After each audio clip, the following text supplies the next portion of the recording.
بيا كمال كنور أونلاين تي في ميجرام جديد جوريجن بسبسكرايب كنور أونلاين تي في ميجرام جديد با بيجور بينيوك با كان لهرت تي كان كوكين كميجرام جديد جوريجن بيشار بيجتب كغور كدور كي بكومن ككور كمشي فيديو شجكوج لهر بانو تنكجن غواسمه لهر ككوي ودا مشال أغاين كوت ريوي كتون جن لدا كتون hospital ram kelalatin chawang nyaade chakamut kawer gwen nyama toda me tegrun wal badak chawanka chakamut agwan wana kaler danan ban lo dor ban e kule jeka je ado metedi mumud awang nyaade ka nguchi twoko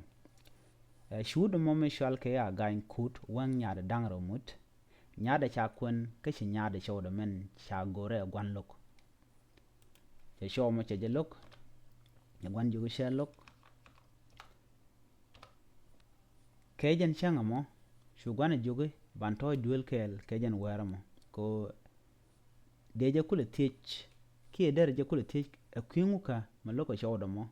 kan no nunu da dien mi ci gorjen kejen weramo shu gwan wanga shu mudeke ko ci nyaade che lok de che jelok an tamen wudamo cha kep a police ni kene kimni terial ka wang nyamoy ka an nyamo te kurun wal badak tilarun da pada ken ka ji waraf state mugi kona shanga me en shanga je toga gwasa me o de wut de nyaade de je tup ke de shang mi shiro da lut de je tup ka do me karan kana janok ran che yang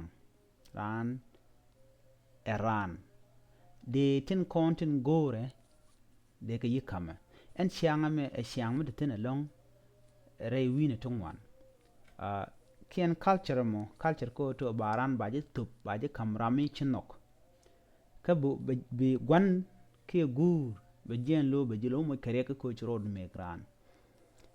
nyal ajan la me ko ne ko bete ka sheng nyal ajan la ja la ba to bete ka yang mo ba kwena ke ba kwen kok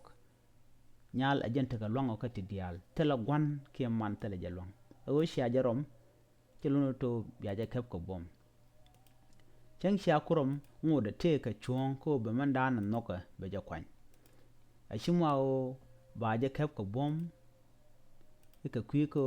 betin ti altin kon gorien ke be kule lalet ran la ti ka long lu ka roado de ja kam chonde de ja kam dan gore en culture me kin chang me chang dawo je me medere jena binyade bi mo kariya ko che riedu che je lok ka dong ramte ka chuong chang be bech nyam tore te run wal badaka cha wanka cha kamut ki dong cha kamrar ba ajen an ler dana chalat mulono neme de rogane diala kontin yanka raje me ko en chang mchir na mo ki culture mchir na mo gore je de ja kapcho